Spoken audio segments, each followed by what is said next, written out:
All right. Welcome, everyone. We're on episode 12 of Stars of Tomorrow podcast, and Kevin's already yawning.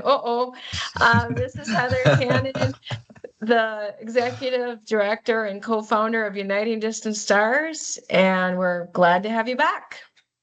Yep. Hi, everybody. Kevin on here. I'm a volunteer with Uniting Distant Stars. It's been a while. And the reason why I'm yawning is because I uh, I had a few friends over today and we played a game of pickup football. So it's just kind of Ah, like the after effects a little bit. got it. So yeah, that happens when you exert yourself and then later you gotta unwind. All right. Yeah.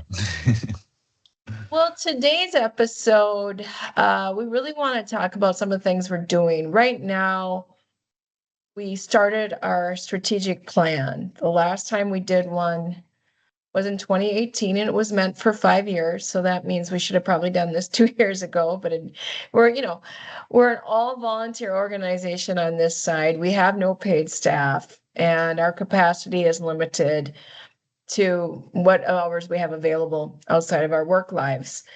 And so we have Annika Calhoun, who did ours in 2018. She's come back and help us again. So we had this on October 4th was our first session. And part of it was kind of like, what did we accomplish from the last one? What were some lessons learned and how we want to do the process going forward? And what are some of the differences? So I would say one of the main accomplishments we did in 2018 is we went 100% solar. It took us a few years to do it. It was in three parts from 2019 to 2023, but we got it done. It's a huge thing to accomplish. And we've done some other things, but I think that was like the biggest one we did. And one of the things that I want to do more of is giving voice to the people in Liberia. And so one of those pieces, as Kevin knows, I did 8 interviews last year. And this week, Annika and I are going to be holding 3 focus groups, 2 for the students on Tuesday and 1 for the staff on Friday.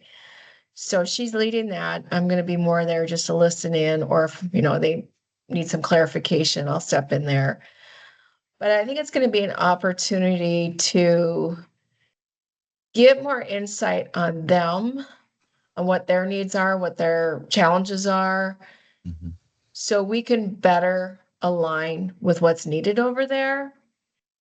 And then we have a follow-up meeting on November 15th. And I should add the other thing. We had 2 of our volunteers there, Jade, who's in California, who does our bookkeeping, and Rachel's here in Minnesota, who does our website. So that was something else we did different too, because last time we just had all board members, but we had our 2 volunteers, board members, and we did have 4 representatives in Liberia. Calvin, who's the co-founder, was online. A teacher, a staff member, and one of our students was online. And so we'll do our follow-up on 11/15. So that's kind of where we're at with our strategic plan. Okay. Oh, so is this kind of like the first time you've included volunteers in the strategic planning this last go around? Yes. I know last time we tried to do Google Form surveys, but we didn't include volunteers. We include like donors. We included what was the other thing?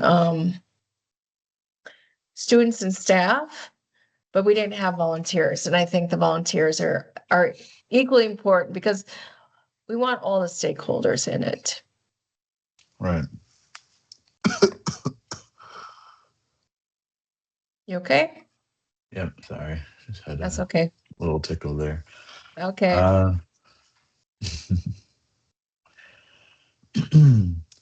So I guess what all goes into your annual review or planning? Is it more than just asking, what improvements are wanting to be made, or like what's the process like? Okay. Well, the strategic plan would be for like a 3 or 5 year outlook. So one of the things that we do is what we call a SWOT analysis. So you have the strength and weaknesses and the opportunities and threats. So the strengths and weaknesses are internal and the opportunities and threats are external. And the last time we did analysis was in 2019. So what Annika had them do, all of us do, is we starred the ones we thought were relevant and then voice out anything that was new. And so she's compiling that to see where everybody's at. And then we can see where we want to go there. So like one of our weaknesses would be that we don't have paid staff. So we don't have the capacity to do everything we need to do to move this and build it forward. But one of our strengths we have is that we have longevity, we've persevered, we have the agility. Since we've been around, we've had the Ebola crisis. Mm-hmm. We've had the UN peacekeepers leaving in 2018, and what that did was an economic issue because they were the fuel to the economy. So that had a huge effect on the economy. We've had the COVID crisis and whatever's going on in the world. So like when we talk about inflation and all that here in Liberia, it's going to be 10 times worse. All right. Because it's not as economically stable. Right. And like some of the threats can be political instability, and it's not just in Liberia, it can be here, it can be policies that can drive problems or make things harder for places like Liberia. And some of the opportunities is getting partnerships with organizations that do want to do work in Liberia and see a value investing in young people, because young people, I think, are a big part of stability in every country. Right. If you're invested in them, I think you're going to have a lot more peace and stability than if you don't invest in young people. Yeah, and it's really just preparing the next generation for years and years to come, as far as from a societal standpoint. Yeah, so I actually think that's really great that you're including volunteers in this process, because I'm not sure most nonprofits or companies would do this kind of thing, as far as getting that kind of input. So I think that's very great just to get that kind of perspective from those who are also boots on the ground, and get their perspectives for what they're experiencing. Correct. And I mean that, when you look at your stakeholders, and you're right, I mean, we both work in the financial industry. We're not being at the table for a strategic plan outlook that's usually at a much higher level. And I think a thorough strategic plan, you want all the stakeholders, and I think all those insights have value. And for all of us, it's just a continually great learning opportunity about ways of how you can make whatever you're doing better. Right. So what were some takeaways, if it's okay for you to share, that you came away with? I know you mentioned, the SWOT analysis that you did earlier, but what were some of the other takeaways that came out of the strategic planning? Well, we're still kind of in the initial phase. We will really get into more of the goals in the next one, but it's just, I think the thing is, Annika was trying to make sure we were not jumping ahead, because sometimes people in the room already wanted to get into like the real details when we're kind of more in the brainstorming session. So it really, I think a big thing is having someone to facilitate that. If we were to do it on our own, we still might be stuck at first base, not moving along farther. Right. And I also one of the takeaways I like is that because I was pushing for more feedback, I'm really grateful that Annika was willing to do these focus groups that we're going to do this week, because she can ask some key questions that maybe we wouldn't think of. So I think, again, having that outside facilitator is helpful. And again, I think we, like you've been to the tea time, that we Yep. didn't vet your questions, their questions weren't vetted. So we try to be very transparent in what's going on. Mhm. And I think that's important for nonprofits, but it's also giving everybody that voice to be heard. I think a lot of times, we nonprofits can be a little complicated because you have the people that are, this is the work I want to do, but sometimes they are like, this is what I want to do, but they don't necessarily listen to the people they serve. So Yeah. what they may want to do may not align to what is really needed. And from the beginning, we very much have been listening, and where we know we can help, we help. We can't do all, obviously, but we are definitely doing our best to meet their goals. Okay. Yeah, and it's and you mentioned the virtual tea time. It was great just being able to speak with both, the instructors and students. There were a little overlap, but for the most part, each person had like their own experience, own perspective about how things were going, where they'd like to see things go. So that was very fun as well, very eye opening and engaging.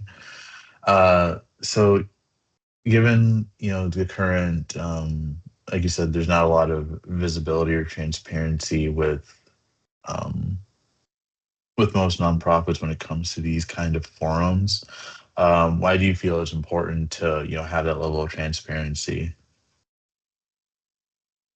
You and I both work in the finance, and we know about the OFAC, the Office of Foreign, whatever it is again, but Asset control. yeah, thank you, asset control. And so nonprofits, especially international nonprofits, can be pigeonholed as places that funnel funds for terrorism. Terrorist Or, financing. Yeah. yes, yes. And so I think it's more critical when you're working outside the US to be more transparent. And because I think a lot of times you've seen it, Kevin, there's bad faith nonprofits here and Yeah. abroad. And so I think it's always good to have that in the forefront of what you're doing, Right. because we all have discretionary dollars. And, I've been in the casino industry before the banking industry. Um, Casinos thrive when there's discretionary dollars. So, before 9/11, there was a lot of discretionary dollars, and then 9/11 hit and it slowed down, and Yeah. that's when people start losing jobs. And we're seeing that again now. And that discretionary dollar also goes into donations, supporting causes. Mm. And the stakeholders of your donor, your supporters, is equally important because they believe in what you're doing, and they want to know what they're putting into your program is actually making a difference, Right. that we're not just taking money and just doing something else with it. Hmm. And so But you're. that's important of transparency. Oh yeah, absolutely. Yeah, because like you mentioned, it all depends on like the activity that's involved with nonprofits. As far as like how you know things are how certain expenditures are characterized, and if you don't have the documentation to corroborate it, it can certainly look suspicious. But yeah, I agree. But I just think it's like great how you're just there's just like an open forum, and there's just that almost like an open door policy, where no one has to like be afraid of being like silenced or like made to feel that their question doesn't matter, but it's just very inclusive. Yes, and I like that word inclusive, because that's what it's about, and the people that you're helping or lifting up, or whatever term you want to use, they should have a voice. It shouldn't be a top-down system, which I think some nonprofits are. And or it's like, this is my way or the byway. I mean, I hear people complain, oh, I built a toilet over there, but they're using it as a warehouse, and that's indication maybe that warehouse was more important than the toilet for them at that moment, because maybe they're Right. trying to sell goods and maybe they needed a safe place to keep them. they would eventually have the money to build their own toilet. You know what I mean? And it's really Right. about listening. And I think the other thing, us being in the financial industry, but also me coming from the casino, um, CTR, currency transaction reporting, you understand about money laundering and stuff like that. And again, I Yes. think it gives me an advantage of something maybe a lot of nonprofits don't know, is Mhm. that you do need to be able to explain what you're doing, and your books are open if ever there's an external audit and stuff like that. Right. And I think, and also being in tax, I know the importance of every January, I make sure that they all get their giving statements by the end of the month, Yeah. because I'm also creating 1099s for the people we're, taking care of at the bank.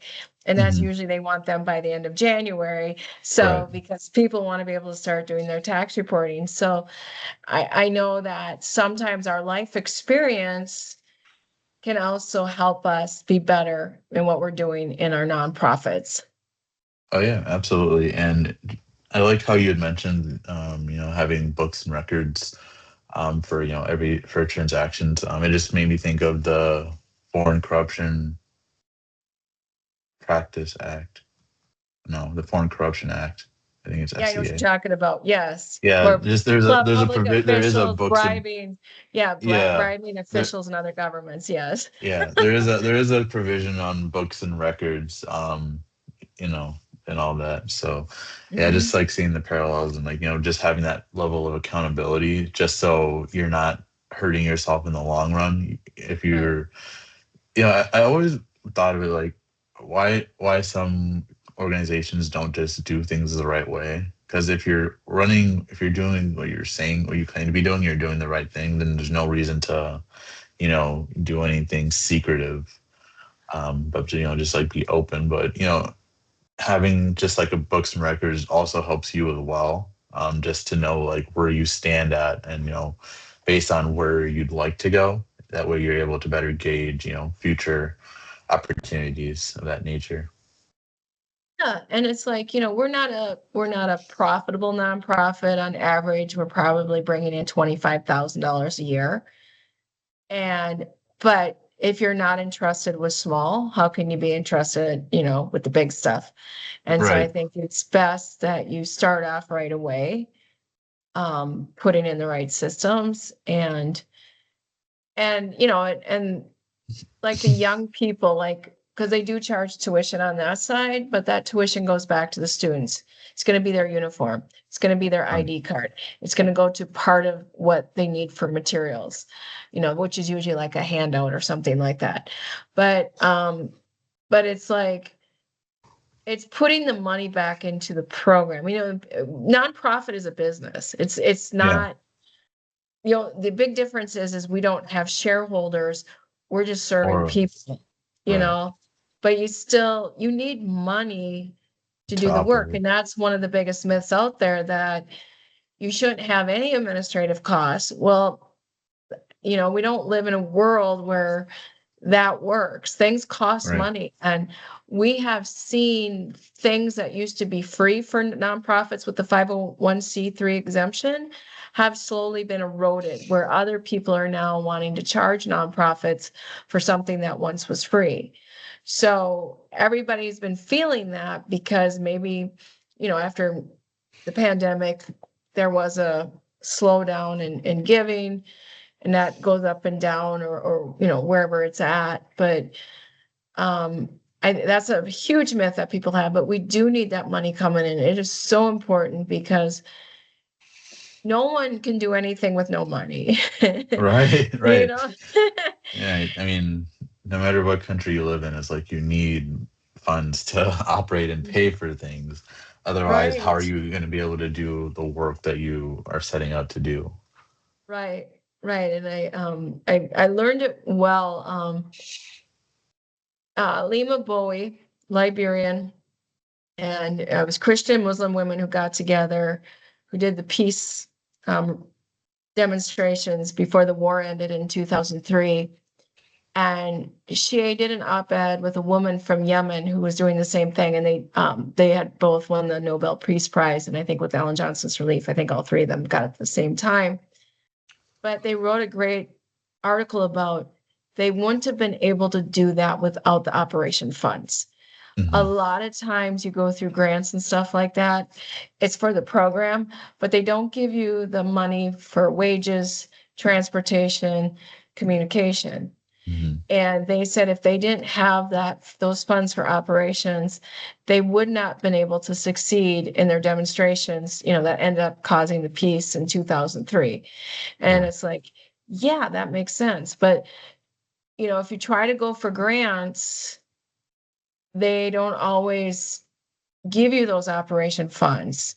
They can be very restrictive, and then they have a lot of requirements. And, I hope if you can pray for this, Kevin, I hope Mackenzie Scott, Jeff Bezos' ex-wife, finds UDS because she's giving funds with no restrictions. Oh, well, there you She's go. trying to That's give what we all her need. money away. She's trying to give all her money away. But she's doing it very privately. There's not a site you can go to apply for anything. It's just her team, whatever, is looking out for thoughtful and she's funded some Minnesota organizations since she's been doing this. But and she's not expecting any reports or any of these other things. And sometimes, and I think you've seen this and can relate to it, we all get punished for the few bad actors. Yeah. Instead of holding the bad actors accountable, they change the rules to punish everybody else. Right. And it becomes a system of untrust where most people are decent. Most people are not looking to scam people. But I think it's making those who do the bad, they're criminally and financially responsible. That's how it should be done. But we shouldn't keep creating rules to punish the ones that are doing it right. Right, I agree. Yeah, there should be, regulations in place that do, address those who are perpetrators, while leaving, innocent bystanders, alone.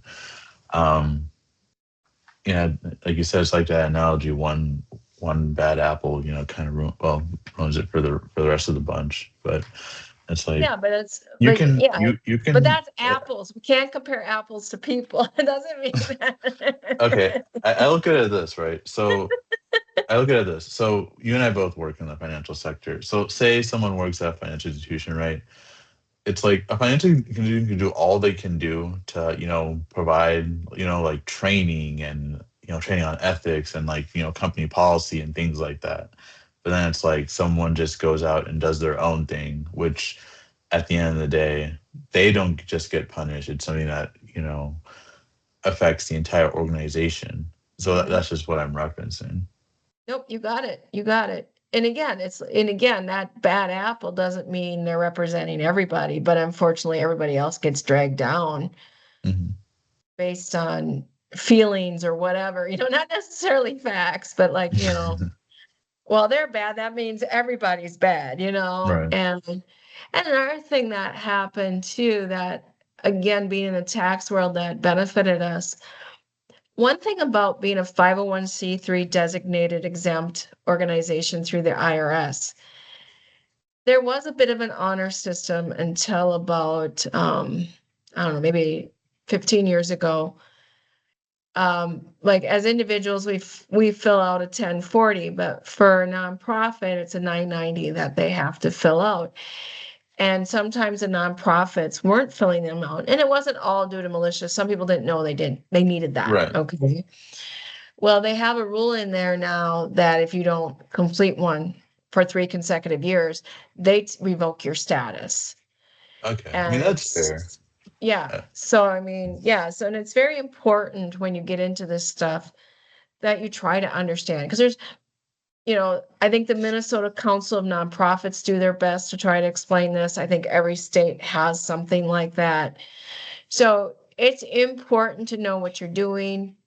Like one of the requirements here, I just renewed we're registered as a nonprofit corporation here in the state of Minnesota. I have to renew that every year. And Right. so if you were to look us up on the Secretary of State, you'll see that we're renewed every year. Yep. The other thing we had to do is we had to register with the Attorney General's office here in Minnesota because they have a charity division. And every year you have to submit an annual report. And it's their template that you're filling out. And so those are just some of the things that there are things in place that they're trying to, have an eye on and who's doing what. Now none of these organizations are going to endorse you or give you a gold star or anything like that. It's part of the documentation you have to do to maintain yourself, as living up to the standards that have been set forth for you. And I just think those are important. So going back to our strategic plan, it's like, what can we be doing to move ourselves forward? We're leasing a place on the old road. It's not ours. It's landlocked. I mean, there's no place to expand. Okay. And so, but we also own some land in Brewerville, which is outside of the Monrovia metro area, meaning all the tiers of suburbs. But we haven't come to a place where we're ready to erect a building out there because we're still trying to figure out our plans, stuff like that. So we need to have that path forward and what we're going to do. And so one of the things that Annika asked me for homework was, looking at the current place and the new place. And I just said, like, as you know, Kevin, in May, there was an encroachment issue. There was a small fence there, and then we built our fence where it was, but we didn't know that was outside of the property line. Wow. And That is. then, yeah, so then, because we don't have the deed because we don't own it. So all the work we did to do that got destroyed. Now, in August, we finally got everything replaced. We lost 3 feet, but we now have it where it's supposed to be. Have they fixed the road yet? No, it's still dirt road, but that was the whole reason for that. But we lost money because whatever we do, we're not going to get that money back. Right. The first 5 years we spent $7,500 when we first started leasing in 2016. When we renewed the lease in 2021, it was now $15,000. So that doubled, so we're at the mercy of a landlord where when you look at having your own place, one, you can do what you want with the property, and two, you don't have to worry about someone deciding we're going to take this away from you. Yeah. Absolutely. So that's one of the things we looked at. Also, just looking at our competitors, she wanted what she called an environmental scan. And I don't remember doing that the last time, but Calvin and I talk about this a lot. And I'm not going to name anybody, but there's a couple organizations that started small around us, but now they're up to where they're offering like 4-year degrees and one's doing a master's. Well, they were always priced much higher than us for their tuition when they first started out. And it could be at least 3 to 4 times higher than what we were paying. So a lot of the people that we're serving could have never been able to go there. They would have never found anybody that'd be willing. So our stuff is usually between $100 and $200 for the year. So you could be looking at least $800 or more was what they were charging a year for some of these programs that we're offering. The other thing we find out is, I think you've heard that a lot of our students take pride of our hands-on learning. So even though we don't always have a lot of money, we try to make sure they have learning materials. And those learning materials is what makes a difference for them, because you could go to a vocational training class and just read books, but we know learning skills is not the best way of doing it. You actually got to get your hands in there. Yeah. And so some of these places, they get the materials, but sometimes their staff steals them and sells them.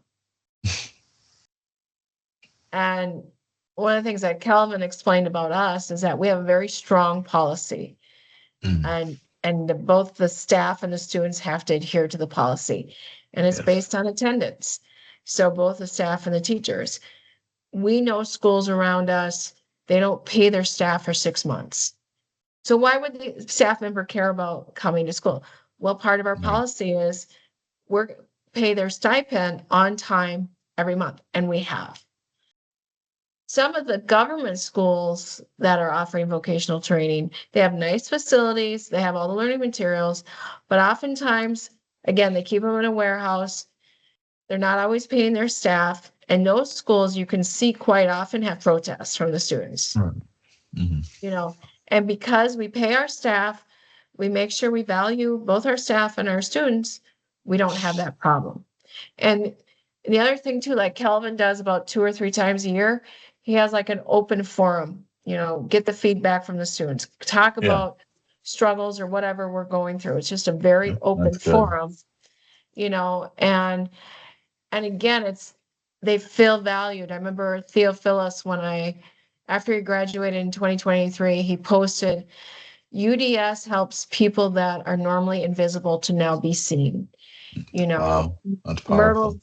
Myrtle, when she graduated from our hotel management class, and I interviewed her when I was there in 2022, she said, I'm now a member of this community and I'm valued as that. I'm not just some, invisible person either. So I think that says a lot about our small little organization is what we're trying to accomplish. And Yeah.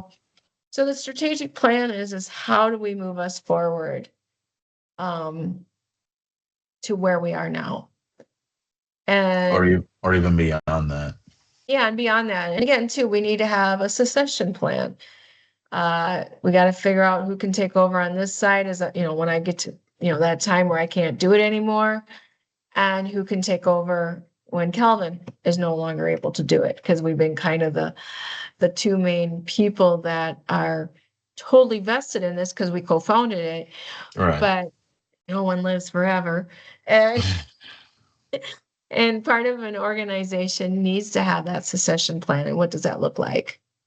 Oh yeah. Yeah, because good, you don't want to be doing a fire drill at the last minute, Right, right, trying right. to figure all that out. That's how some companies kind of lose sight of their objective, or even fall behind just because they don't take that time to plan. And it's being selfish, because there was a nonprofit that supported us they're a foundation, and they folded in 2023, and it wasn't due to any financial, the person just didn't want to do it anymore, and there was dedicated staff there that would have loved to kept going on, but they didn't want to do Right. it. They just, and that kind of just moves away from what your whole mission was about. It wasn't about you. Mm-hmm. It was about who you were trying to serve. And yeah, so I think those succession plans are important, and something Calvin and I are going to need to look at definitely in the next 5 years. Who do we need to start grooming? And it's not going to be a one-to-one replacement, because yes, we're co-founders. We started this from the grassroots. We're a little bit crazy.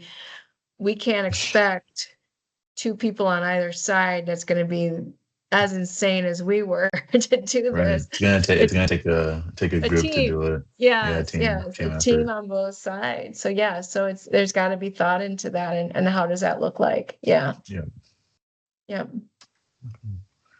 Yeah, I mean, it sounds like things are off to a great start, as far as thinking of the right things right now to look at. And who knows, maybe by the next year, when you're doing the next one, you'll have hit a few things and check things off your Well, list. that'll be 3 or 5 years. These are usually for like 3, and we'll probably do it for Oh, 5 okay. years again. Yeah. Okay. Yeah, like I said at the beginning, we had one in 2018. We should have had one by 2023, but it didn't happen. So we're a couple of years late. Right. Yeah. So, but no, we wouldn't have the capacity to do this every year. It Yeah. really does take a lot of work and effort, but I'm glad we're doing it. I've been wanting this for a while, because I've been feeling kind of rudderless on where are we going. And I think it's going to be helpful. And, like what we need to do. And I think it might give us some direction on this podcast too, what will benefit what we're doing in Liberia on the topics we really look at. And so, yeah. So those are just some of the things that I'm hoping we get better guidance on. Oh yeah. Well, I mean, I think, like I said, I think things are off to a great start with this one, and yeah, by the time the next one rolls around in a few years, who knows? Uh, some exponential growth might even have been shown. So Right. yeah, it's all exciting things. Yes. Yes. Definitely. And but yeah, well, like I said, we have focus groups coming up this week. And then we do our next round in November. And then there'll probably be the final one in January. Because as I said, we were kind of still on the initial stages here in October.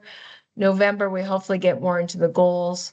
But what the other thing you had asked earlier, what are some other things we like done differently, is have a better implementation plan. I think that was one of our biggest struggles last time. So that's why we'll do a January session to like, how are we going to execute this? What is going to keep us accountable? So that way we have a better roadmap as we go into the next 5 years.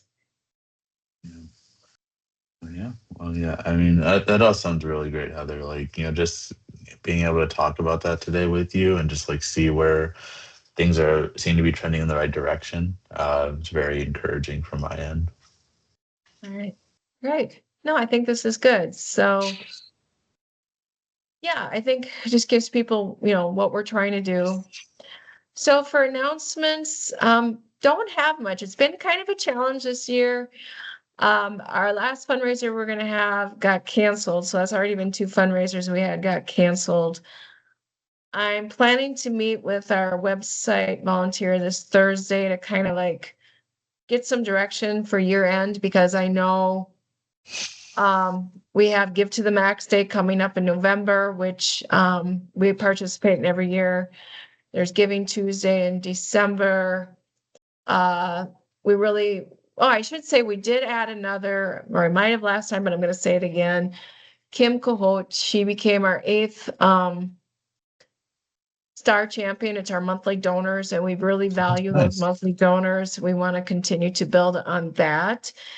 Again, that sustainability is knowing you have that regular donations coming in. We definitely need to plan for another tea time here in November. I'm going to shift it. I was doing January, April, October. No, excuse me. January, April, July, and October. I'm going to move it to probably February, May, August, and November. Because as Kevin knows, July is not a good month because of the holiday. The 2 Independence Days are in The 2 July. Independence Day, yeah. And just January, obviously, it's the first of the year. So we just figured we're going to shift that over. I think it's going to better align. So we will be working on one for November. I think they're a great opportunity. I know St. Anne wanted to be invited to the next one.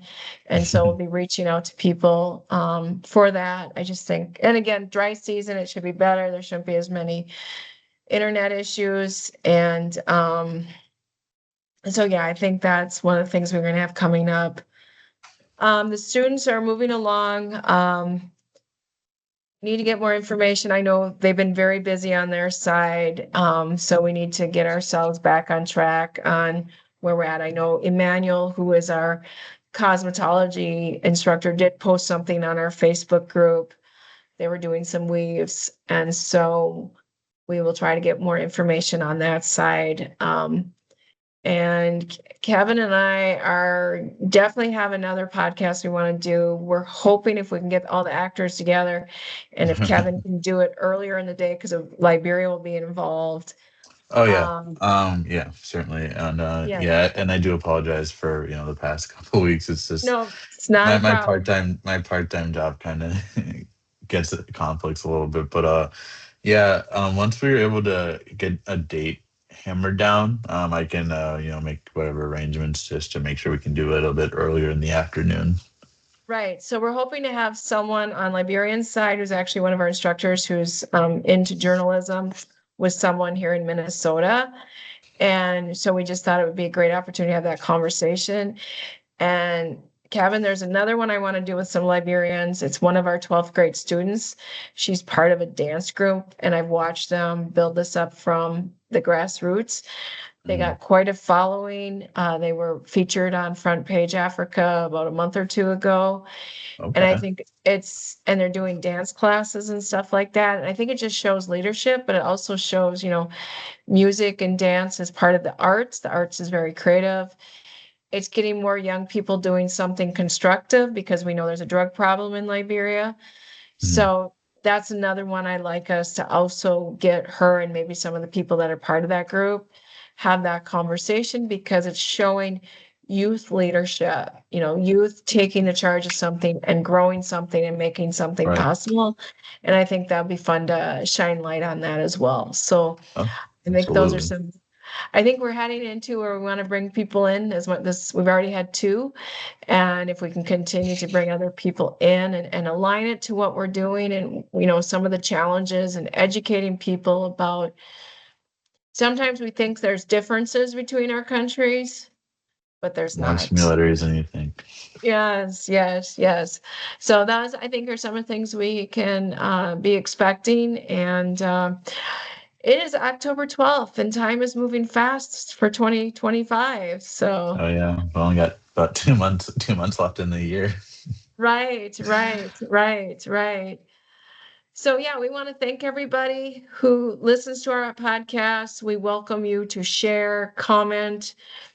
If you have ideas, we're always welcome them. So we just appreciate you. And I'll let Kevin close us off. Oh yeah, and if you guys are wanting to, give us some ideas, you can always comment on the videos as well when you listen or when you watch. And certainly check out our social media pages: Facebook, Instagram, Twitter, as well. For some good content. There's always great stories on there that are posted as well, and as well as the newsletter on the website unitedstars.org. .com. .com, We're excuse me. com. We're com. .com. We're com. Yes. It's We are it's com. cheaper than the .org. So Yeah, but we appreciate you guys listening. It's always great having conversations with Heather, and even when we get to include others. Just going back to our last one we did with St. Anne, it was a very great conversation, and just fascinating to hear someone else's story. So yes, it always have a was. blast, but we also enjoy you guys having a blast with us. And before we know it, we'll probably be at 20 episodes. All right. Well, we'll see y'all next time. All right, everyone. Say bye, everyone. Bye.